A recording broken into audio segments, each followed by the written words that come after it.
मोहिंदर श्रीवास्तव, बिहार से। बाबा, जीनियस बनने के लिए क्या करें? मैंने यूपीएससी का कंपटीशन लड़ना है।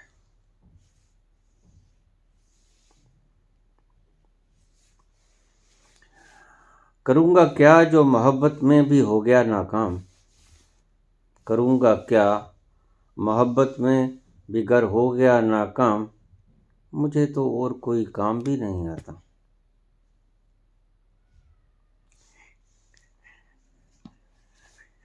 यूपीएससी का कंपटीशन लड़ना है। जीनियस बनने के लिए क्या करें?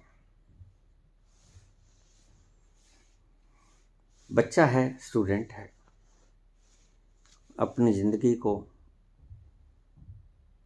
अपने पाँव पे खड़ी करना चाहता है।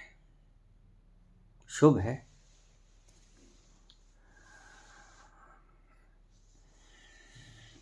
थोड़ी सी बातों को नोट कर लेना। मुझसे प्रश्न पूछा है तो इसमें कई प्रश्नों के मैं और भी जवाब दे दूंगा। कई बच्चों के, कई स्टूडेंट्स के और कुछ आध्यात्मिक वयस्कों के। यानी 30 साल के आसपास, 30 से कम की उम्र के लोग। यह सवाल पूछा है, ब्रह्म मुहूर्त में आप जागने के लिए नहीं कहते, जबकि सारी दुनिया के मनीषी ब्रह्म मुहूर्त में जागने के लिए कहते हैं।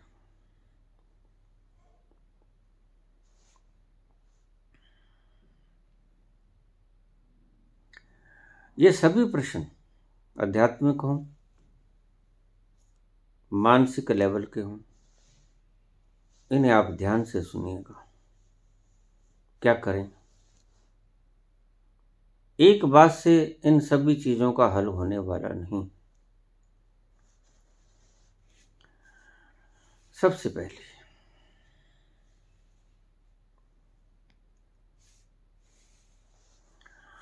सभी के भीतर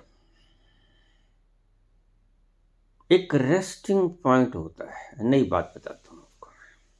शायद ये बात आपने कहीं पढ़ी भी ना हो और किसी जीनियस पर्सन ने आपको कही भी ना हो। सभी व्यक्ति के भीतर एक रेस्टिंग पॉइंट होता है। अगर वो रेस्टिंग पॉइंट छीन लिया जाए तो उस व्यक्ति की जीनियसिटी खत्म हो जाती है। वह व्यक्ति जीनियस नहीं रहेगा।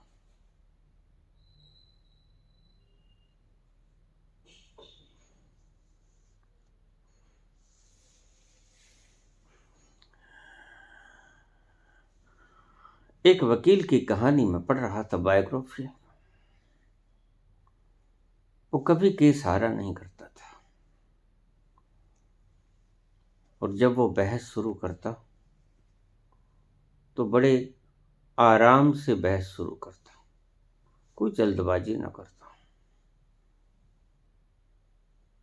धीरे धीरे शुरुआत करता, बोलता, फिर जैसे जैसे गति बढ़ती जाती ऐसे ऐसे तर्क रखता वो व्यक्ति। दंग रह जाते विपक्षी लॉयर, घुटने टेकने पड़ते हैं। ऐसा प्रश्न ला के खड़ा कर देता, ऐसे गुंडी फंसा देता कि उनका जवाब उनके पास नहीं। और देखिए, कुछ भी हो, बहस आधा फैसला होता है। आधा फैसला होता है प्रमाणों से, आधा फैसला होता है जुबानों से। ये बहस जुबानों का काम है। प्रमाण भी फीके पड़ जाते हैं अगर बहस करने वाला ठीक हो, जीनियस पर्सन। कहते हैं हरदयाल सिंह एम ए किसी किताब को सीधा पढ़ लेते, उसको उल्टा सुना देते थे। झगड़ा हो गया एक बार, किसी दोस्त ने किताब लिखी, पढ़ने के लिए भेजा कि आप थोड़ा सा अमेंडमेंट कर दें, कहीं कोई किसी चीज़ की कमी रह गई हो, समझदार हो, तो उसने वो सारी किताब पढ़ ली। कहानी थी। किताब पढ़ने के बाद उसने वही किताब लिख के प्रकाशित कर दी अपने नाम से। मित्र ने देखा, अरे ये क्या, ये तो मैंने लिखी थी। और इसने, उन दोनों में कोई फोटो स्टेट नहीं होती थी, कोई कैमरा नहीं होता था तो कि हम उसका फोटो खींच सकें। लेकिन इतनी जल्दी इसने ये कहानी लिख दी और हूबहू बिल्कुल वैसे। तो जब बात बिगड़ती दिखी तो हरदयाल सिंह एमए से उसने कहा कि ये आपने क्या किया? मेरी कहानी, मेरी खोज मैंने आपको पढ़ने के लिए दी, शुद्धिकरण करने के लिए दी, लेकिन आपने तो अपने नाम से प्रकाशित कर दी। वो कहता, हाँ, ये कहानी मैंने ही लिखी है, अब आप साबित करो कि मैंने नहीं लिखी है। मामला अदालत में पहुंचा।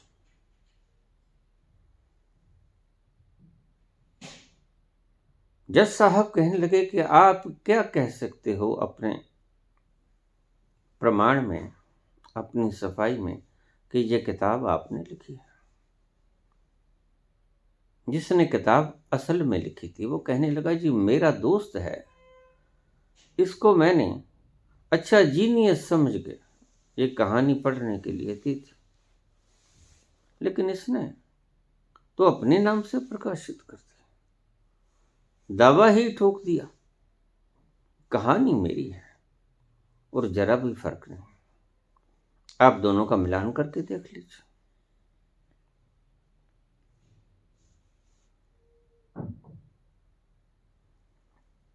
जज साहब ने पूछा हरदयाल सिंह से, ये कहानी किसने लिखी? हरदयाल सिंह कहने लगे, ये कहानी मैंने लिखी।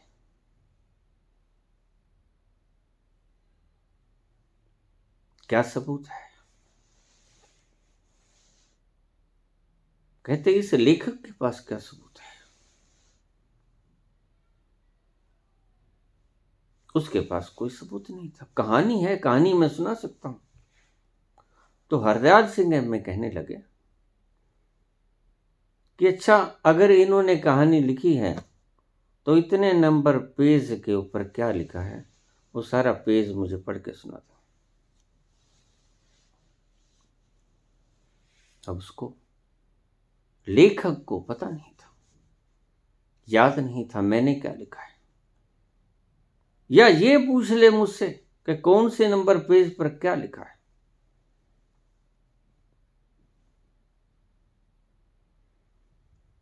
बात जची। जिसने लिखी थी वो पूछने लगा, अच्छा ये बताओ कि फला नंबर पन्ने पर क्या लिखा है? उसने कहा, सीधा बताऊं कि उल्टा बताऊं? ये भी शर्त तुम्हारी? सीधा पढ़ूं कि उल्टा पढ़ूं? ऐसे थे हरदयाल सिंह में। उन्होंने सारा उस पन्ने पे जो लिखा था वो सीधा भी सुना दिया और उल्टा भी सुना दिया। और बाद में उस किताब से उन्होंने दावा वापस ले लिया। उसी लेखक के नाम से प्रकाशित हुई जिसने लिखी थी। एक चमत्कार है, विलक्षण प्रतिभा।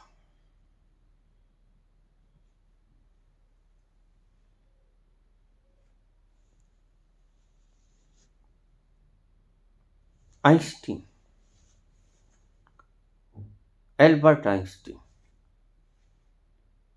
जर्मनी में जन्म हुआ इनका।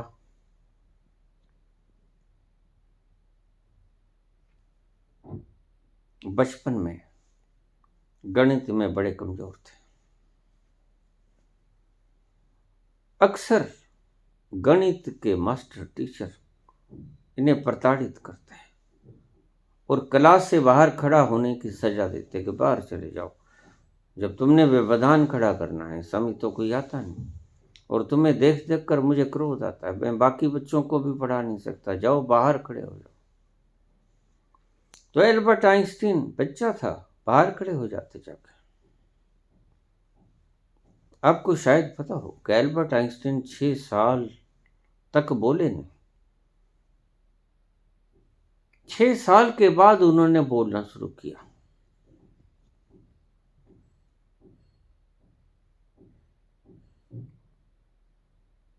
यहाँ थोड़ा सा आपको ये भी बता दूं, जो बच्चा लेट बोलना शुरू होता है, इसका मतलब बोलने में हमारी बहुत शक्ति व्यय होती है। और जो बच्चा नहीं बोलता, 6 साल तक नहीं बोले, अगर कोई समझदार होता तो यहीं से अंदाजा लगा लेता कि यह व्यक्ति, यह बच्चा जीनियस बनेगा, क्योंकि 6 साल तक डेवलपमेंट हो रही है दिमाग की। आज तो हम कोशिश करते हैं।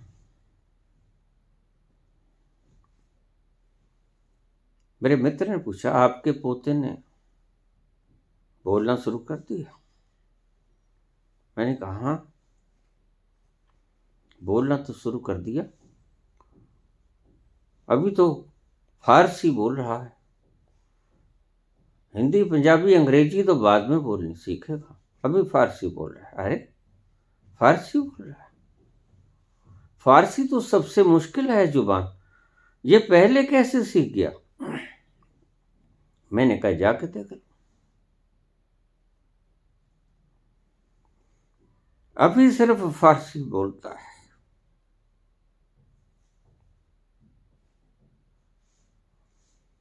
हिंदी पंजाबी अंग्रेजी बाद में सीखेगा। घर पे आया, बच्चा जो बोल रहा था वो सुना। बच्चे जैसे बोलते हैं, ऐसा बोल रहा था, चिल्ला रहा था, ऊंचे ऊंचे, अगड़म पगड़म कर रहा। कहते इसकी तो कुछ समझ नहीं आती। मैंने कहा फारसी की भी तो समझ नहीं आया करती, ये फारसी तो बोल रहा है। वो कहावत नहीं है, वारे मुकद्दर तेरे खेल, पड़े फारसी बेचे तेल। कहावत सही है। यह बच्चा फारसी बोल रहा है, तुम्हें समझ नहीं आती, तुम्हारा कसूर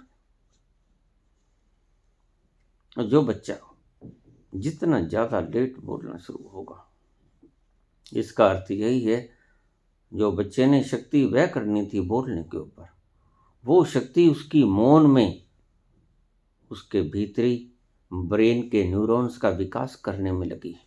वह व्यक्ति विलक्षण बनेगा बच्चा। बच्चे को कभी जल्दी बोलने के लिए प्रेरित मत करना। मानसिक डेवलपमेंट हो रहा है हर ऑर्गन का। अगर आप चाहते हो कि बच्चा जीनियस बने, तो सबसे पहले माँ बाप को चाहिए कि उसे बोलने के लिए प्रेरित ना करें। अपने आप बोलेगा बच्चा। जब सीख जाएगा, सही डेवलप हो जाएगा माइंड, प्रकृति पूर्ण तैयार कर देगी बच्चे के सभी मानसिक ढांचे को, सभी न्यूरॉन्स फिट फॉर हो जाएंगे, तो बच्चा बोलना शुरू कर देगा। ऐसा ही एल्बर्ट आइंस्टीन के साथ हुआ। एल्बर्ट आइंस्टीन 6 वर्ष तक बोले नहीं, उसके बाद उन्होंने बोलना शुरू किया। माँ बाप बहुत कोशिश करते कभी गूंगा ना रह जाए, बोलना ही शुरू ना करे, बड़ी मुश्किल हो जाएगा, इशारों में सारी उम्र कैसा चलेगा।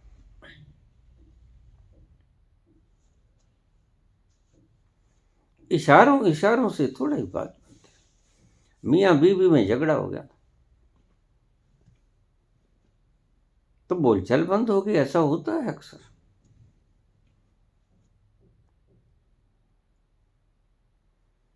जब रात को सोने लगे पति देव, तो वहां दूध पीकर एक गिलास में, उसके नीचे एक पर्ची रखी। जब पत्नी दूध का गिलास उठाने आई तो नीचे पर्ची उठा ली, पर्ची पे लिखा था ऑफिस के काम से सुबह जरूरी जाना है, 4 बजे उठा देना।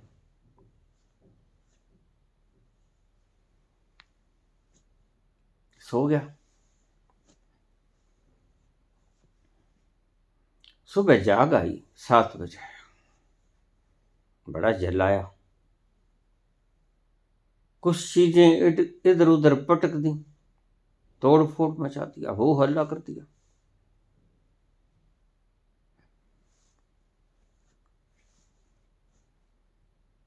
चार बजे कहा था उठाने के लिए, 7 बज गए, अब क्या करूंगा मैं, मेरी नौकरी चली जाएगी। इतने में देखता है टेबल के ऊपर एक पर्ची पड़ी है और उस पर लिखा है कि 4 बज गए हैं, जाग जाओ। बोलचाल तो बंद थी, क्या किया जाए।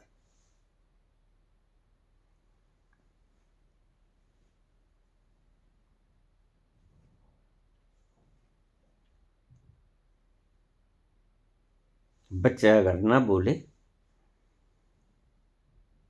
तो शुभ है।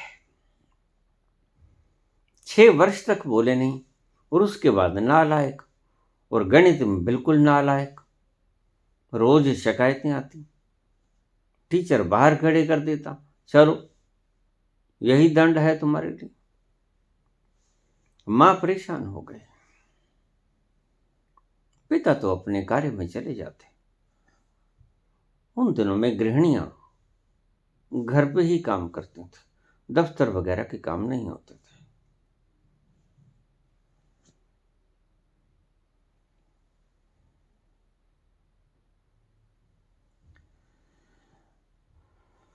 (1879) में इनका जन्म हुआ और 1955 में इनकी मृत्यु हुई। मार्च में इनका जन्म हुआ 1879, और अप्रैल 1879 में जन्म और 1955 अप्रैल में इनकी मृत्यु। करीब 76 साल की उम्र पूरी की इन्होंने।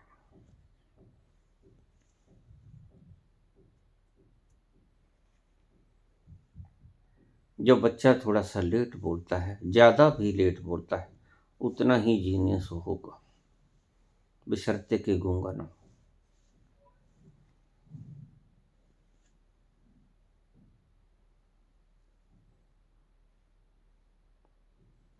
अगर बच्चा देरी से बोलना शुरू करे तो उसके ऊपर दबाव मत डालना। बोलो ए एप्पल, बी बॉल, नहीं। प्राकृतिक हिसाब से उसके जब न्यूरॉन्स मस्तिष्क तैयार हो जाएगा बोलने के लिए, बोलने लग जाएगा। आपको बोलते देखकर बोलने लग जाएगा। हमारे पंजाब का कोई आदमी अमेरिका में चला गया था, अमेरिका घूमा, 2-4 महीने घूम के वापस आ गया। इंडिया में पंजाब में आ गया तो मित्रों ने पूछा,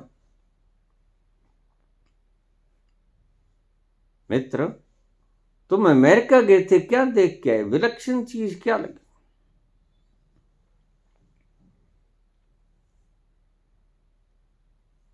हमारे पंजाबी भाई बोले, मुझे एक चीज बड़ी विलक्षण लगी, हम तो यहाँ आईलेट्स के ऊपर लाखों रुपए खराब कर देते हैं, वहां हैरानी वाली बात तो मुझे ये लगी, वहां बच्चा जन्म से ही अंग्रेजी बोलना शुरू कर देता है।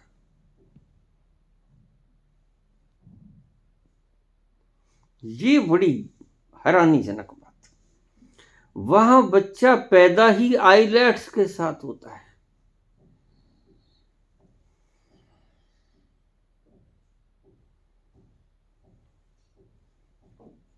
बच्चा तुम्हें बोलता देखकर सीख जाएगा, जल्दबाजी मत करना।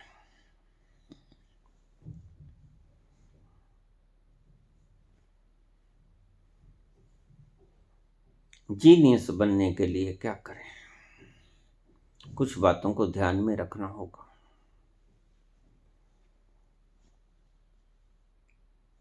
एक मित्र ने पूछा है, सारी दुनिया के मनीषी कह रहे हैं अर्ली टू राइज ब्रह्म मुहूर्त में उठो, makes a man healthy wealthy wise. चूक जाते हैं। तो मैं कहता हूं दूसरा शब्द आप भूल गए। ब्रह्म मुहूर्त में उठो, ये तो ठीक कहा, लेकिन पहला शब्द जो कहा अर्ली टू बेड, आप तो 11 बजे बेड के ऊपर जाते हो सोने के लिए।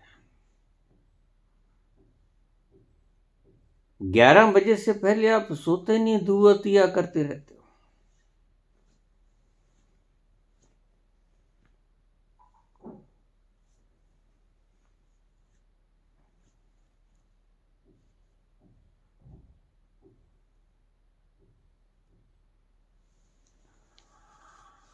अर्ली टू राइज, लेकिन जीनियस पर्सन्स आपको नहीं पता।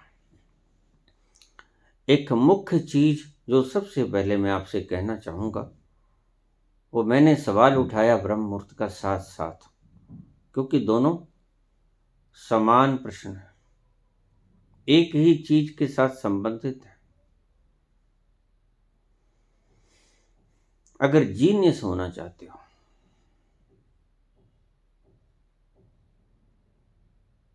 तो कम से कम 10 घंटे की नींद लो, कम से कम कह रहा हूं।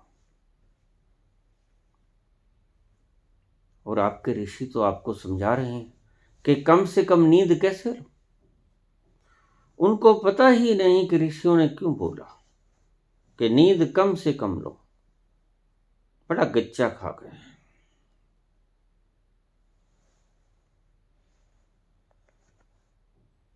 अगर भगवान कृष्ण कहते हैं काक चेष्टा बको ध्यानम स्वान निद्रा, निद्रा स्वान जैसी। और अगर कहते हैं कि मेरा योगी जब दुनिया सोती है रात को, मेरा योगी जागता है, इन बातों को आपने वही शब्दों को पकड़ लिया, शब्दों के भीतर के अर्थ को आपने नहीं पकड़ा।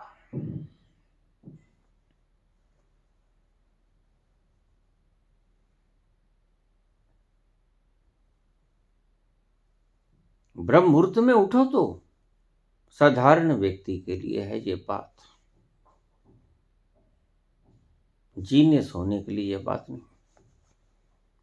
ब्रह्म मुहूर्त में उठने के लिए जो कारण था वो कुछ और था। कोई ऊपर से बूंदें नहीं गिरती हैं अमृत की। अमृत की बूंदें जब भी गिरेंगी आपके भीतर से गिरेंगी, ध्यान में रखना। जो कबीर कहते हैं अमृत बरस रहा है, आपके भीतर से ही बरस रहा होता है। ऊपर से कभी अमृत नहीं गिरेगा, आकाश से कभी अमृत नहीं गिरेगा। जब भी गिरेगा गिरेगा आकाश से, लेकिन सहस्रार भी तो आकाश में है, ब्रह्मरंध्र भी तो आकाश में है, शरीर के आकाश में, वहीं से गिरेगा एक अमृत। ये ब्रह्म मुहूर्त में नहीं गिरेगा, ध्यान रखना इस बात का। ये कब गिरेगा?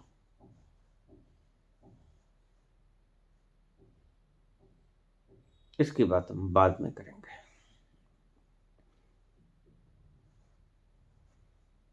कम से कम 10 घंटे की नींद लो। एल्बर्ट आइंस्टीन,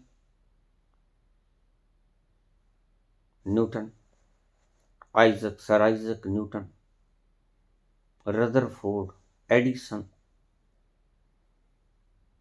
माइकल फेराडे, ये सभी पूर्ण नींद लेते थे। सीधा सा विधान है प्रकृति का। मैंने पहले भी समझाया कि जब सांझ ढल जाती है सूरज छिप जाता है, रात्रि होने लगती है तो आपके भीतर निद्रा पैदा करने वाला एक हार्मोन प्रकृति बनाना शुरू कर देती है। प्रकृति ने काम शुरू कर दिया कि अब सोने की कवायद शुरू कर दो। मेलाटोनिन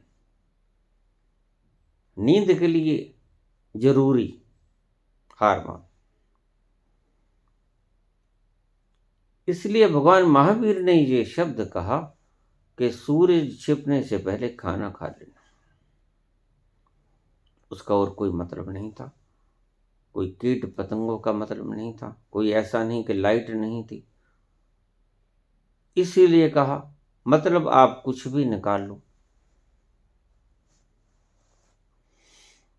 लेकिन सही मतलब यही था।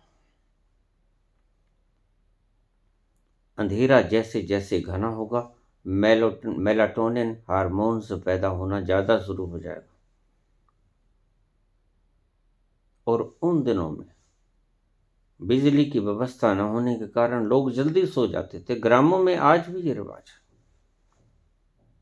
8 बजे लोग सो जाते हैं, 7 बजे लोग सो जाते हैं, सुबह 3 बजे उठ जाते हैं, 4 बजे उठ जाते हैं। खेतों में हल चलाना होता है, काम करना होता है, उनका काम ही यही है। उन्हें ब्रह्म मुहूर्त में उठना ही पड़ता है। तो अगर आपने जीनियस बनना है, सबसे पहला 10 घंटे की नींद आवश्यक है। लेकिन आज इंसोमनिया की बीमारी विश्व भर में फैल गई। अनिद्रा का रोग, नींद आती है, क्या किया जाए?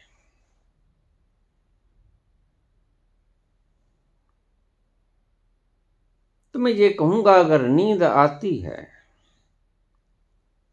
तो ब्रह्म मुहूर्त में उठा ना जाए, नींद को त्याग कर।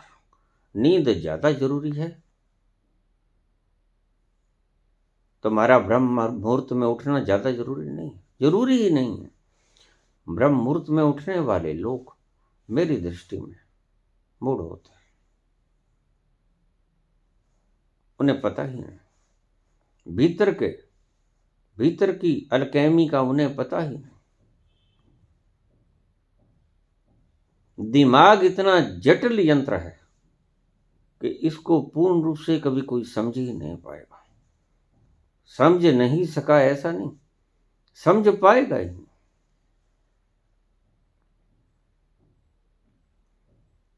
बड़ा जटिल है।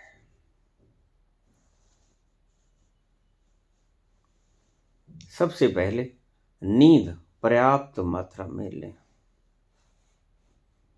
और निश्चिंतता से नींद लें। रात्रि को सोएं, सब छोड़ छाड़ के सोएं, पूर्ण विश्राम दें अपने मस्तिष्क को।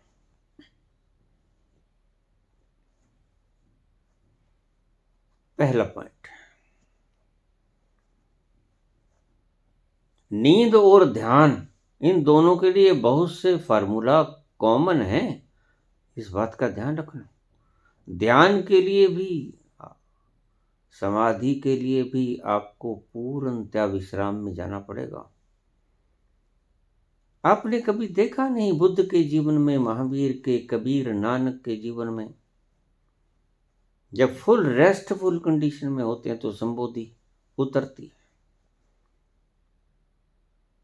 ये मत समझ लेना कि आप क्रोध की अवस्था में होगे, आप काम की अवस्था में होगे, लोभ मोह अहंकार की अवस्था में होगे और संबोधि उतर जाएगी आपके ऊपर। ने आप गलतफहमी हो। अगर ऐसी धारणा आपने बना ली कि हम काम क्रोध विकारों के प्रभाव में होंगे और समाधि ऊपर से उतर जाएगी, तो ये मात्र कल्पना है।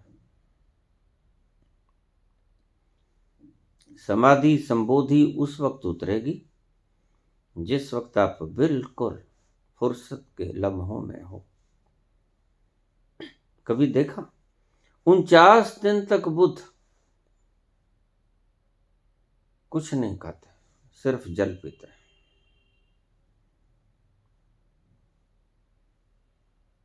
49 दिन तक, और कुछ नहीं होता। काया नीली पड़ जाती है, काली चमड़ी हो जाती है, आंखें धस जाती हैं, शरीर पिंजर निकल आता है, हड्डियां दिखती हैं, मांस गायब हो जाता है, बूढ़े नजर आते हैं। इस जवान यौवन अवस्था में भी 29 वर्ष की उम्र में बुद्ध ने घर त्यागा।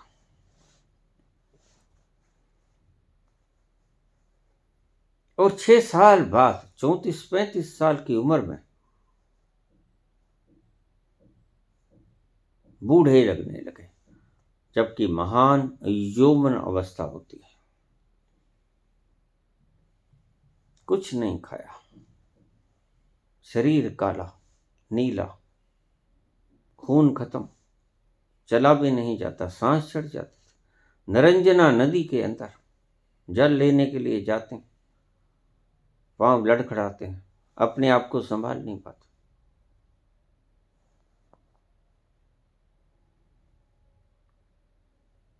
जब पीने के लिए जल भी नहीं ला पाते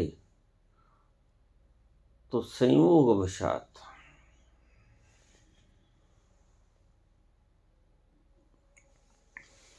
वहां से कुछ औरतें पनघट की तरफ सिर के ऊपर पत्र लिए गुनगुनाती गीत जा रही थी। और उनका मतलब क्या था कि वीणा के तारों को इतना मत कसो कि वो टूट जाएं, और इतने ढीले भी मत छोड़ो कि स्वर ही ना निकले। वो गीत गुनगुना रही थी जिनका अर्थ ये था। बुद्ध के कानों में ये मधुर गीत पड़ा और वो औरतें जो पनघट पे जा रही थी उनकी गुरु बन गई। ओह, मैंने तो वीणा के तार ज्यादा कस लिए, टूटने जैसे हो गए स्वर, तो क्या निकलेगा, ये तो टूटेगा। पहले ढीले छोड़े हुए थे, राजकाज में आनंद में, सेवक थे, दास दासियां थीं, खाने पीने को सब कुछ था।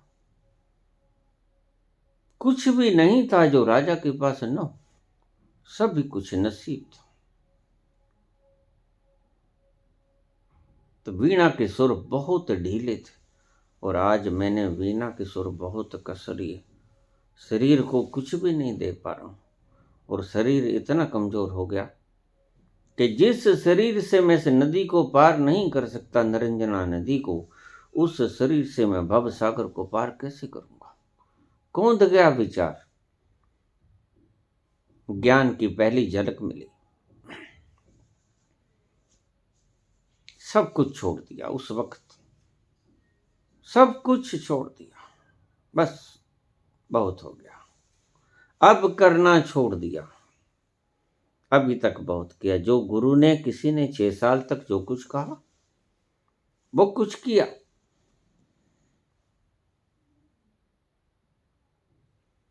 लेकिन किसी ने कहीं पे नहीं पहुंचाया। कहीं नहीं पहुंचे बुद्ध, सिवा देह को अस्थि पिंजर बनाने के। मानसिक रोगी जैसे हो गए थे, शरीर मरने की कगार पे था। उस दिन और राजा थे, सब सहूलतें थीं, यहां कुछ भी नहीं था। तो बस भीतर से संकल्प उठा के बस बहुत हो गया, अब जो भी कोई आएगा, कुछ भी आएगा, उसको खा लूंगा, पी लूंगा, आराम से सोऊंगा, कुछ नहीं करूंगा। और पहले दिन सुजाता नाम की एक स्त्री, जिसने कोई मन्नत मानी थी, मन्नत देने के लिए वो भोजन लेके आई। कुछ लोग कहते हैं खीर लेके आई, पेट भर के खाया उसने, बुद्ध ने। और क्योंकि इतने दिनों के बाद खाया था, खाते ही सुस्ती छा गई। अभी कोई ज्यादा वक्त ना हुआ था, नींद आने लगी। नींद ने इतनी गहराई से जकड़ लिया, पता ही नहीं लगा कब नींद आ गई। सो गए। प्रकृति अपना काम कर रही है। आज बुद्ध कुछ नहीं कर रहे हैं। आज बुद्ध बिल्कुल विश्राम में है, श्रमहीनता में है, कुछ नहीं कर रहे हैं। बस जो हो रहा है वो हो रहा है। न उन्होंने भोजन मांगने गए, भोजन आ गया, खा लिया, नींद आ गई, सो गए। सुबह जाग खुली, भोर का तारा, आखिरी तारा शुक्र डूबने को था, अभी निकला था, अभी डूबने को था।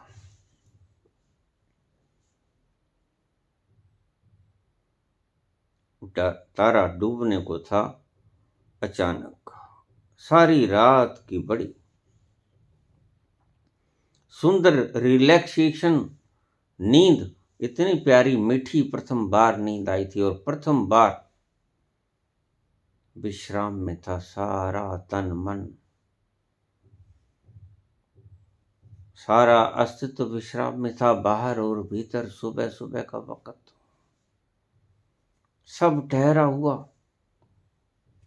और भोर के तारे की तरफ निगाह उठाई और ज्ञान हो गया। उस दिन ज्ञान हो गया जिस दिन करना छोड़ दिया। इसलिए मैं कहता हूं, तुम्हारे कुछ भी विधियों के करने का एक ही फायदा है कि पता चल जाए, निचोड़ निकाल लो, सार निकाल लो, रस निकाल लो कि करने से नहीं मिलता। और बुद्ध को भी यही ज्ञान हुआ कि करने से नहीं मिलता। उपवास किया, तप किया, जप किया, भजन किया, पाठ पूजा की, सब कुछ किया, जैसा किसी गुरु ने कहा वैसा किया, लेकिन अंत में ये निष्कर्ष निकला, सार निकला कि करने से कुछ नहीं मिलता। सब छोड़ दिया, और जिस दिन भीतर प्राणों से सब कुछ छोड़ दिया, उस दिन पूर्ण विश्राम में हो गया, रिलैक्स हो गया। फिर जो हुआ, जो मिला वो खा लिया, नींद आई सो गया, जाग आई आंखें खोली, सहजता से। आज पहली बार जिया बुद्ध, और पहली बार ही वो घटना घट गई, लेकिन घटी तब जब सब करना देख लिया कि करने में कुछ है। जब भी संबोधि घटित होगी, विश्राम में होगी। तो मैंने कहा विश्राम, नींद भी विश्राम है, और ध्यान भी विश्राम है। ध्यान की और नींद की अवस्थाओं में कुछ समानताएं हैं, मैंने पहले भी कहा था। उनमें एक नींद है। अगर आप ठीक से नींद नहीं लोगे तो आप जीनियस भी नहीं हो पाओगे, और ध्यान रखना, आप बुद्ध भी नहीं हो पाओगे। जो व्यक्ति ब्रह्म मुहूर्त में उठकर बुद्ध होने की परिकल्पना करते हैं, वो बुद्ध होने की परिकल्पना को मात्र स्वप्नवत समझ लेना, कल्पना ही समझ लेना। जैसे आप कल्पना करते हो कि सुबह उठने से परमात्मा मिल जाएगा, कल्पना ही रह जाएगी, शेष सत्य में तो कभी नहीं होगा, ये पक्का है।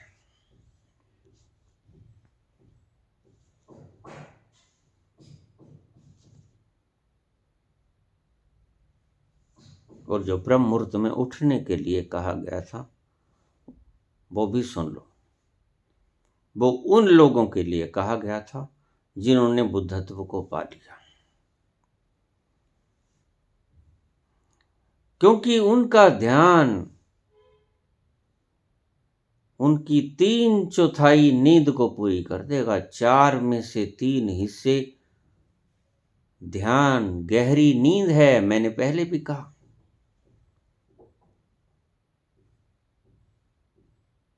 उनका ध्यान उनकी नींद को पूरी कर देगा, इसलिए वो ब्रह्म मुहूर्त में उठे ही जाएंगे। जब नींद पूरी हो गई तो करवटें बदलने का मतलब भी क्या रहा। जो संत हो गया, जो सिद्ध हो गया, और सिद्ध होने के बाद बुद्ध कभी भी देर तक सोए नहीं, ब्रह्म मुहूर्त में उठ जाते, दिन में सारा दिन ध्यान में रहते। कोई ऊहा पोह ना होती, कोई मशक्कत ना होती, कुछ इकट्ठा नहीं करना, कुछ आपाधापी नहीं करनी, कुछ डिग्री नहीं लेनी, कुछ नहीं लेना। ना प्राइम मिनिस्टर बनना, ना चीफ मिनिस्टर बनना, ना राज का सिंहासन, ये तो छोड़ के आए हैं। न धन के अंबार लगाने, न कोई क्वालिफिकेशन अर्जित करनी, न कुछ पाठ पूजा करना, कुछ नहीं करना है। इसलिए सारा दिन एनर्जी उनकी बची रहती, और जब एनर्जी खोई ही नहीं तो एनर्जी पूरे करने का सवाल ही नहीं। और नींद आती ही इसीलिए है कि आपकी एनर्जी को नींद के द्वारा पूरा कर लिया जाता है प्रकृति।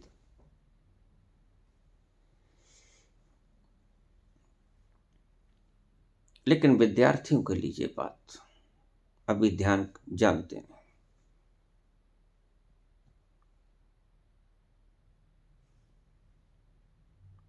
नींद पूरी लो।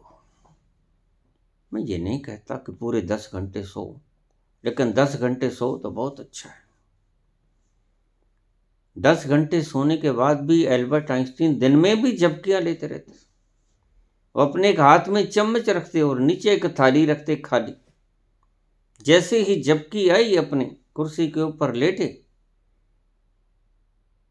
तो गहन निद्रा में डुबकी लगाई, झपकी ली तो हाथ से चम्मच छूट गई और नीचे रखते वो थाली, और थाली के ऊपर जाकर चम्मच गिरी और खटका हुआ, और जब खटका हुआ तो नींद खुल गई।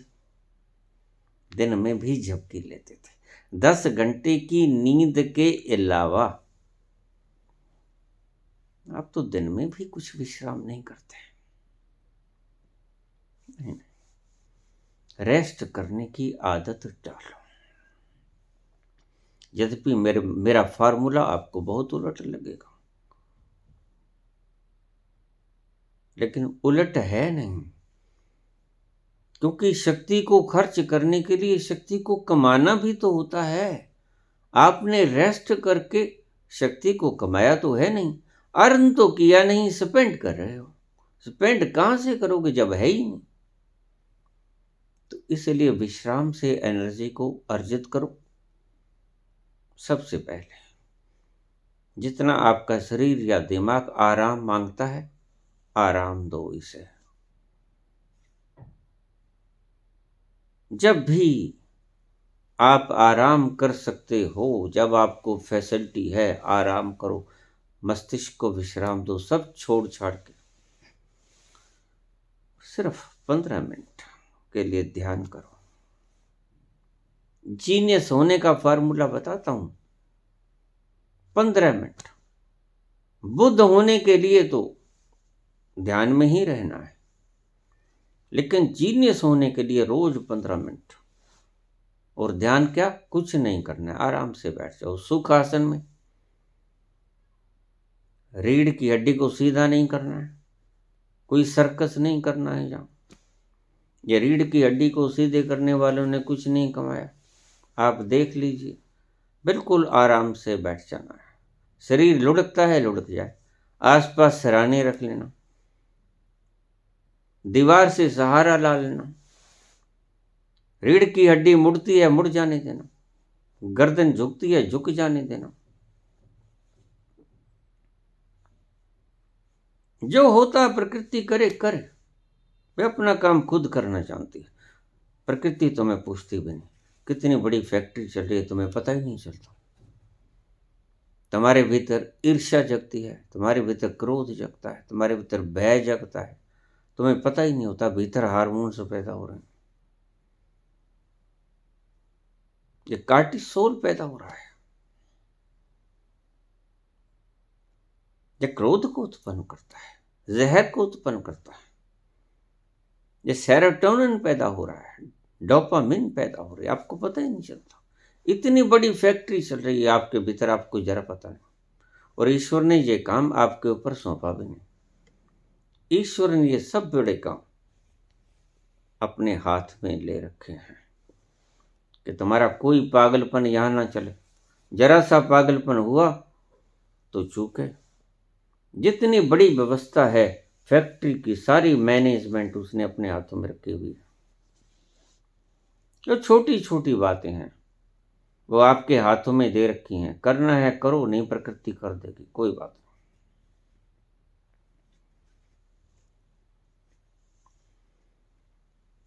नींद भरपूर लेना है। 15 मिनट का ध्यान करना है। ध्यान का अर्थ कुछ नहीं करना है। 15 मिनट आराम से बैठ जाओ। सब कुछ छोड़ छाड़ के। जैसे डेड बॉडी होता है, तो डेड बॉडी देख लो कैसा होता है, ना तो उसका दिमाग काम करता है ना शरीर काम करता है, बस मर जीवड़े हो जाओ। आराम से बैठो, लेट भी सकते हो। मुझसे बहुत लोग पूछ लेते हैं आसन कौन सा, कोई आसन नहीं, शव आसन भी हो सकता है, आराम से लेट जाओ। शव आसन में लेट जाओ, जैसे शव होता है, मुर्दा होता है, गर्दन को आराम से लगा लो, तकिया रख लो, जैसे आपको सुविधापूर्ण। छोड़ दो सब कुछ, और जैसे ही आप रिलैक्स हो जाओ, 15 मिनट, 20 मिनट, आधा घंटा, तो उठो। पहला हो गया विश्राम नींद के द्वारा, दूसरा हो गया विश्राम ध्यान के द्वारा, तीसरा हो गया डाइट। अब देखें, हमारे भीतर का सारा अस्तित्व बना है। आपने अंडा देखा कभी? अंडा देखा होगा, खाया भी होगा।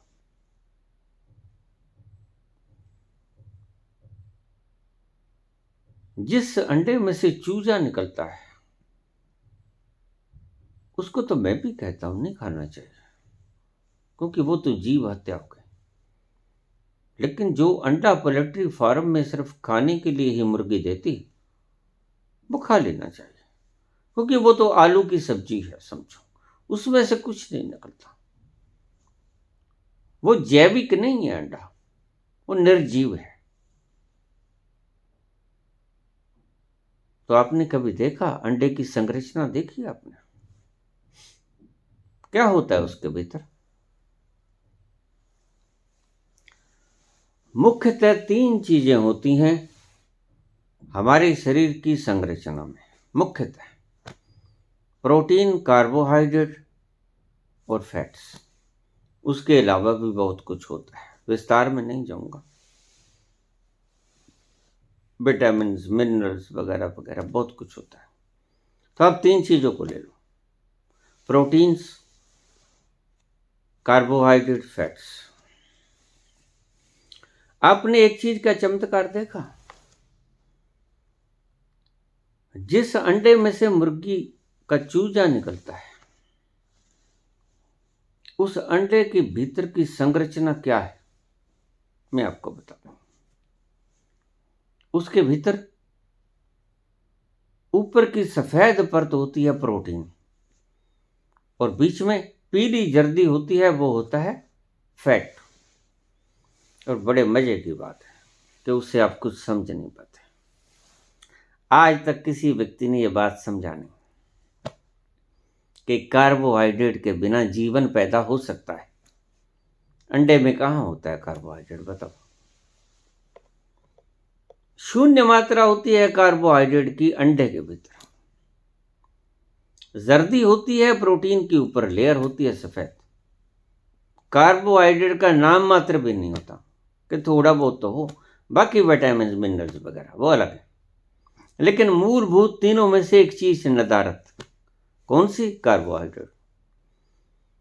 तो कुदरत आपको यह बताती है, स्पष्ट संकेत देती है कि कार्बोहाइड्रेट के बिना फैट और प्रोटीन दोनों जीवन की उत्पत्ति कर सकते हैं। तो जीवन जब उत्पन्न होता है, मुर्गी जब अंडा देती है, उसके बाद उसको सेकती है, तो बीच में से चूजा निकलता है, यानी जीवन। जीवन, और उसमें कार्बोहाइड्रेट होता नहीं।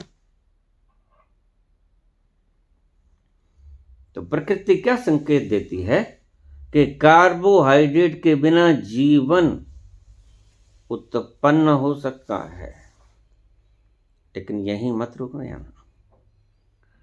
कार्बोहाइड्रेट के बिना जीवन उत्पन्न होता है, जीवन चल नहीं सकता, क्योंकि जीवन को चलाने के दो मुख्य कंटेंट हैं, कार्बोहाइड्रेट और फैट। फैट थोड़ा सा कठोर है, लेकिन कार्बोहाइड्रेट की आवश्यकता कब पड़ेगी? जब आपको कोई गतिविधि करनी होगी। आपका शरीर हिलता भी है तो कार्बोहाइड्रेट, ग्लूकोज की जरूरत पड़ेगी। आपका शरीर कोई भी गति करता है, ग्लूकोज खर्च होता है। लेकिन जीवन को बनाने में जब बच्चा बिल्कुल विश्राम कर रहा होता है, जीवन पैदा कर रहा होता है, चाहे माता के गर्भ में हो, अंडे के गर्भ में, तो उसमें कार्बोहाइड्रेट की आवश्यकता नहीं होती। इसलिए अंडे में कार्बोहाइड्रेट होता ही नहीं। जीवन पनप जाता है और कुछ दिनों के बाद चूजा अंडे को फोड़ के बाहर निकल आता है, गर्दन निकल जाता है। तो प्रकृति क्या संदेश देती है कि कार्बोहाइड्रेट के बिना जीवन हो सकता है, हो जाता है, होता है, लेकिन कार्बोहाइड्रेट के बिना जीवन चलता नहीं। ये ठीक है कि हमारे शरीर का जो एक ऑर्गन है liver, that converts the fat into carbohydrate, ये बात अलग है। तो हमारी ये जो फैक्ट्री है लीवर की, यह हमारे फैट को कार्बोहाइड्रेट में बदल कर गतिविधि उत्पन्न कर तो सकता है, लेकिन मुख्यतः ये नहीं है कारण। इमरजेंसी के लिए फैट होता है,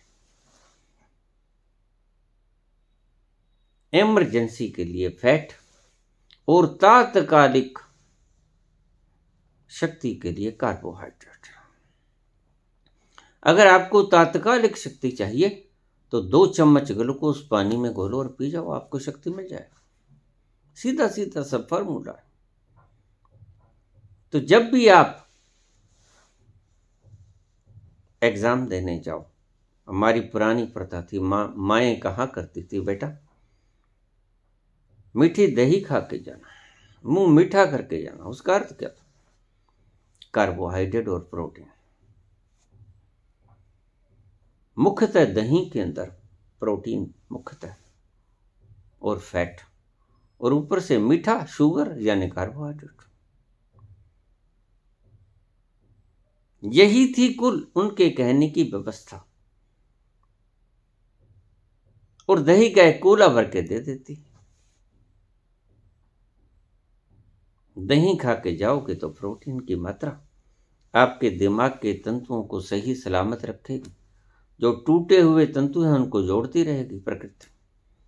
जो कार्बोहाइड्रेट है, आपने चीनी डाली है, वह ग्लाइकोजीन के बीच में परिवर्तित होकर आपको शक्ति देगी सोचने की, आपकी स्मृति को जागृत करेगी। यह था भीतर का विज्ञान। तो जब भी आप जाएं, थोड़ा सा दही और ग्लूकोज मिला के आप उसे खा के जाएं। खाली पेट कभी इम्तिहान देने मत चले जाना, पिट जाओ।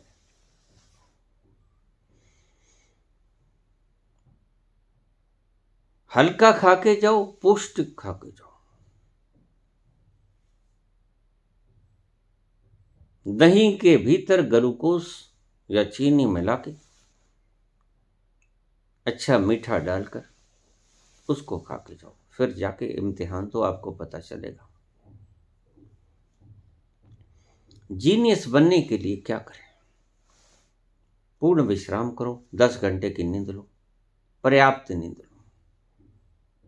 15-20 मिनट, 25-30 मिनट तक कुछ न करो, ध्यान में बैठो, बस जो होता है होने दो। सब मोह माया को त्याग दो, सब फिक्र खत्म।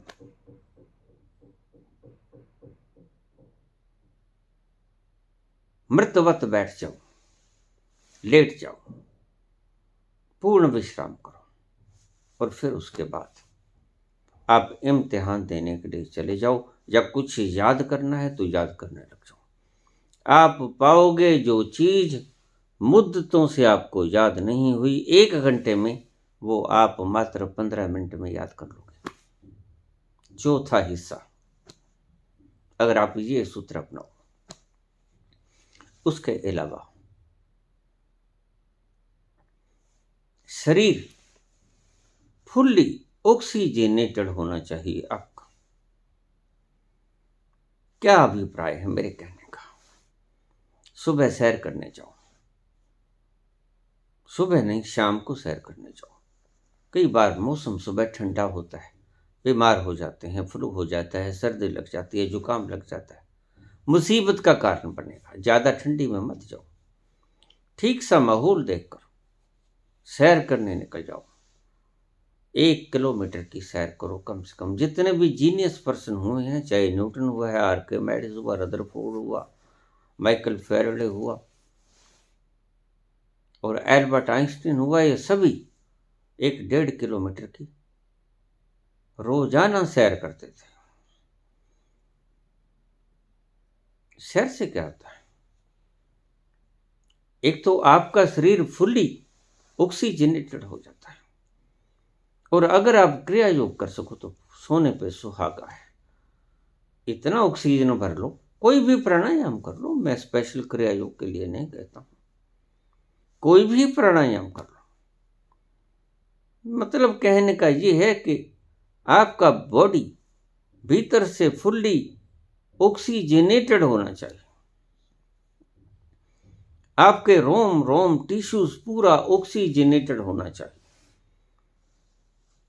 और तीसरी बात, चौथी बात आपको और ख्याल में रखनी होगी कि ऑक्सीजनेटेड भी आप कर लोगे, लेकिन अगर आपके भीतर हीमोग्लोबिन की मात्रा कम है, which carries the oxygen to the various parts of our body, जो कि ऑक्सीजन को उठाकर हमारे सारे शारीरिक अंगों को सप्लाई करती है, यहाँ तक कि ब्रेन को भी सप्लाई करती है।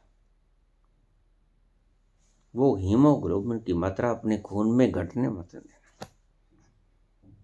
गाहे बगाहे अपने खून का, आज तो सुविधाएं हैं, 2 मिनट में बता देंगे आपके भीतर हीमोग्लोबिन कितना है।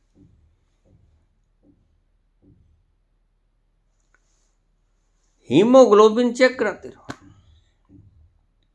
हीमोग्लोबिन को 13-14 से कम न होने दो। अगर 16 तक है तो बहुत अच्छा है, क्योंकि फिर आपके शरीर को बड़े आराम से कैरियर मिल जाएगा एक, जो कि ऑक्सीजन को उठाकर आपके अंग प्रत्यंग को ऑक्सीजन पहुंचा सकता है। और ऑक्सीजन प्राणवायु है, जीवन है। ऑक्सीजन के बिना कितने व्यक्ति आपने कोरोना में मरते देखे? उसका कारण मात्र क्या था? ऑक्सीजन का न होना। इसलिए ऑक्सीजन का विशेष ख्याल रखना है। प्राणायाम के जरिए पूरा फेफड़ा भर लेना है, और उन ऑक्सीजन के कारण आपकी सारी बॉडी अशुद्धियों को बाहर निकाल देगी और सारा ऑक्सीजनेटेड हो जाएगा। सारी कार्बन डाइऑक्साइड, दूषित जितनी भी चीजें हैं, एलिमेंट्स, विजातीय द्रव्य जिन्हें हम फॉरेन मैटेरियल्स कहते हैं, वो सब निकल जाएंगे।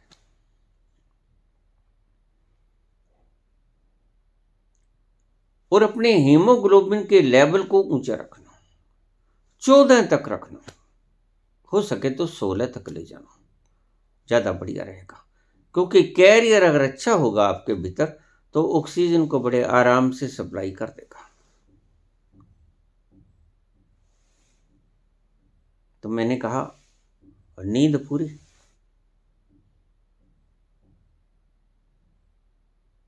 ध्यान 15, 20, 30 मिनट का आराम से, डाइट, प्रोटीन, कार्बोहाइड्रेट, ये तो अवश्य लेना है। फैट तो चाहे आप न भी लो, कोई बात नहीं, चलेगा। बाहर आके शरीर की संरचना के लिए फैट आवश्यक था। शरीर की क्रिया के लिए फैट की जगह अगर आपको कार्बोहाइड्रेट भी मिल जाए तो चलेगा, बहुत बढ़िया चलेगा, ज्यादा बढ़िया चलेगा। इम्तिहान देने जाओ तो दही खा के जाओ, मीठी।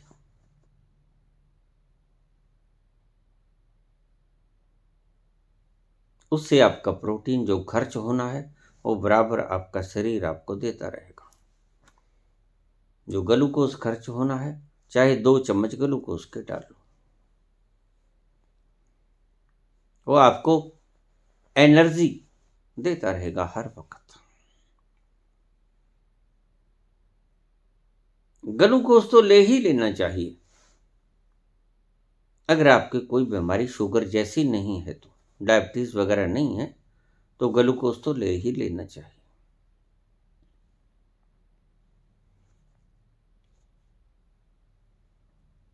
डाइट का विशेष ख्याल रखें। क्या चीज? प्रोटीन, विटामिन्स वगैरह डॉक्टर से प्रेस्क्राइब करा ले, कोई एक कैप्सूल वगैरह, जो रोज आप एक कैप्सूल खा के इन न्यूट्रिएंट्स को ले सकते हो, विटामिन्स एंड मिनरल्स।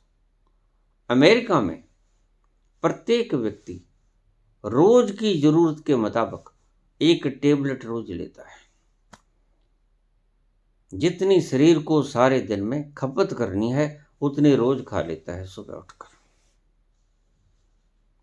ये रूटीन है उनका।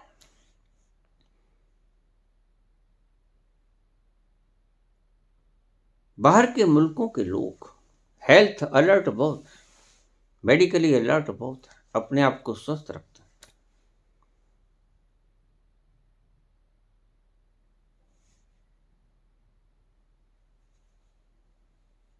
जीनियस बनना है तो इन चीजों का ख्याल रखना। तले पकोड़े, चाउमीन, पिज्जा, बर्गर। आपको एक मजाक की बात बताऊं, मैंने आज तक चाउमीन के दर्शन भी नहीं किए। चाउमीन क्या होता है और बर्गर और पिज्जा क्या होता है, मैंने नहीं देखा आज तक।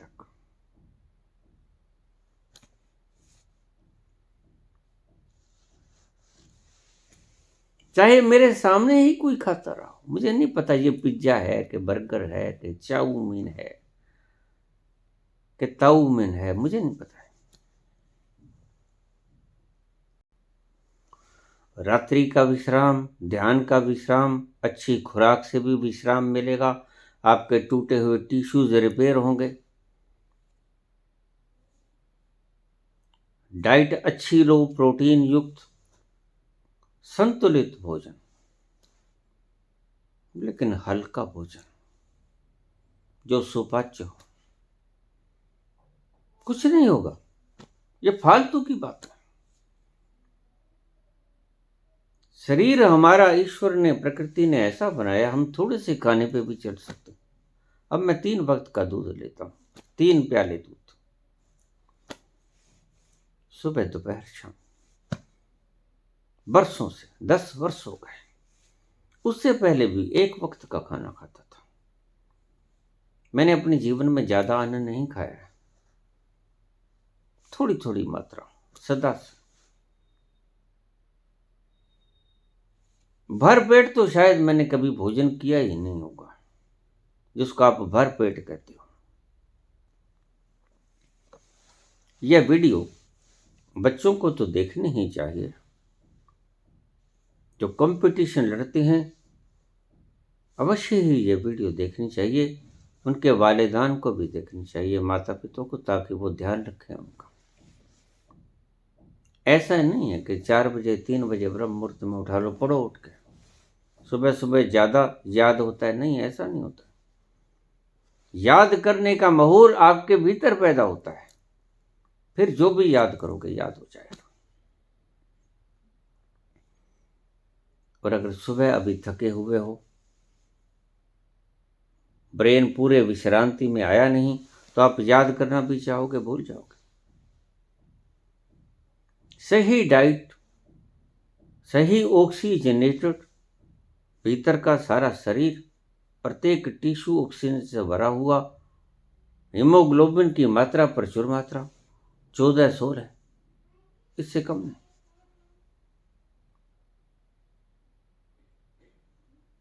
जो डेफिशिएंसी है उसके लिए आप ऊपर से विटामिन वगैरह ले सकते हो, जिस चीज की भी कमी है। ध्यान, आपका तन मन सब शांत हो जाएगा, आपका रोआ रोआ विश्राम में चला जाएगा।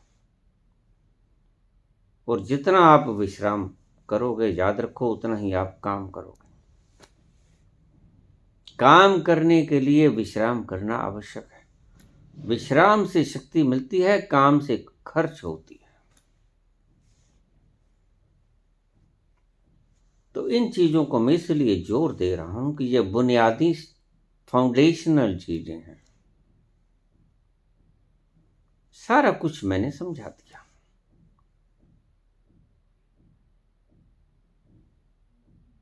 किलोमीटर की सैर करो, सुबह करो, शाम, कोई बात नहीं। शरीर हरकत में आना चाहिए। जो बच्चे पढ़ना चाहते हैं, जीनियस होना चाहते हैं,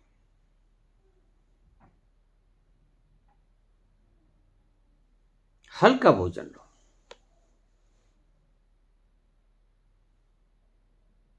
सही फुल प्रोटीन, कार्बोहाइड्रेट, हल्का फैट।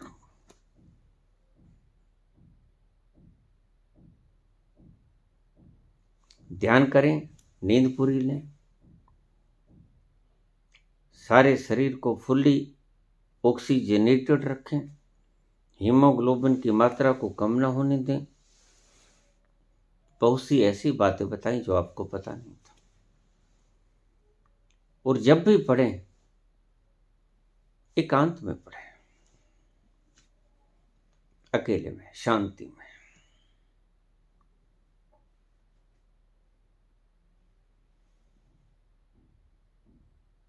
तो आप देखना, जो चीज आप याद नहीं कर सके थे वो आराम से याद आएगी। अभी जब क्रिया योग करते हैं, कुछ साधकों के मेरे पास रोज प्रश्न आते हैं, बाबा आज से 40 साल पहले, 30 साल पहले जो घटित हुआ था हमारी आंखों के सामने आ रहा है। मैं कहता हूं ठीक आएगा। जैसे जैसे ऑक्सीजन का लेवल बढ़ेगा, आपकी स्मृति बहुत तीक्ष्ण हो जाएगी और स्मृति 40 वर्ष पुरानी बात को भी बाहर ले आएगी। ऐसे ही तुम याद कर लेते हो, तुम्हारे भीतर दबा रह जाता है, वो बाहर नहीं आ पाता। अगर ऑक्सीजनेटेड हुआ आपका फुल बॉडी, तो आपको फौरन याद आएगा।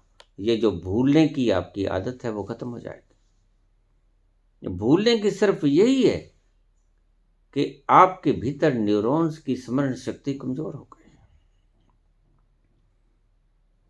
इस सारी प्रथाओं को जो मैंने आपको बताई, विश्राम भी बताया, हल्का व्यायाम भी बताया, सैर भी करो, सो भी पूरा, खुराक भी सही लो, निश्चित रूप से आप पाओगे आप आगे से कम 3 गुना ज्यादा बेहतर करने लगे। इन सभी चीजों को आजमाइए।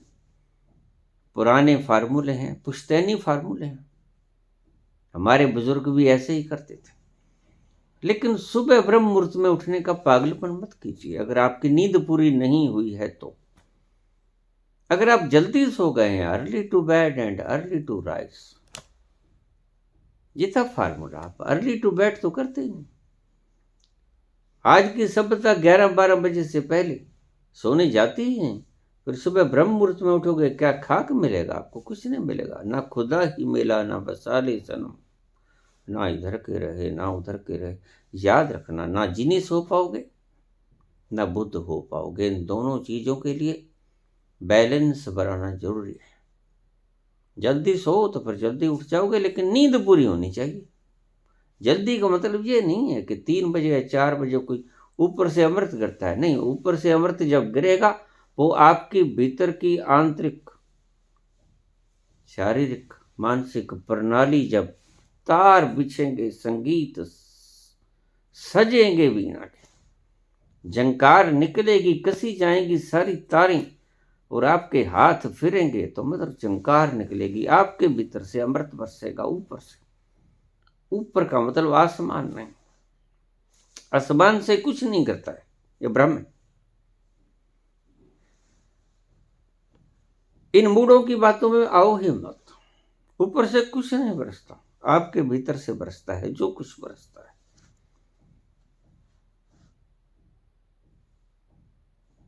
और जीने सोने का सबसे अंतिम फार्मूला, बहिर्मुखी कम से कम हो, अंतर्मुखी रहो। कुछ याद भी करना है तो बाहर का माहौल बढ़िया बना लो, ताकि आपका ध्यान बार बार बाहर ना जाए।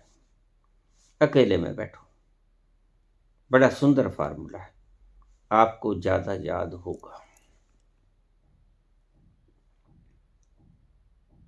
दोनों बातों के मैंने जवाब दे दिए, ब्रह्म मुहूर्त में उठने का भी, और जीनियसटी कैसे आएगी, जीनियस कैसे बने इसका भी। तो सभी चीज़ों को आजमाओ, मैंने बता दिया है। माता पिता भी सुने, अपने बच्चों को प्रेरित करें, ये सारा कुछ करने को उनको सुझाव दें। निश्चित ही आपकी प्रज्ञा के भीतर असीमित वृद्धि होगी। धन्यवाद।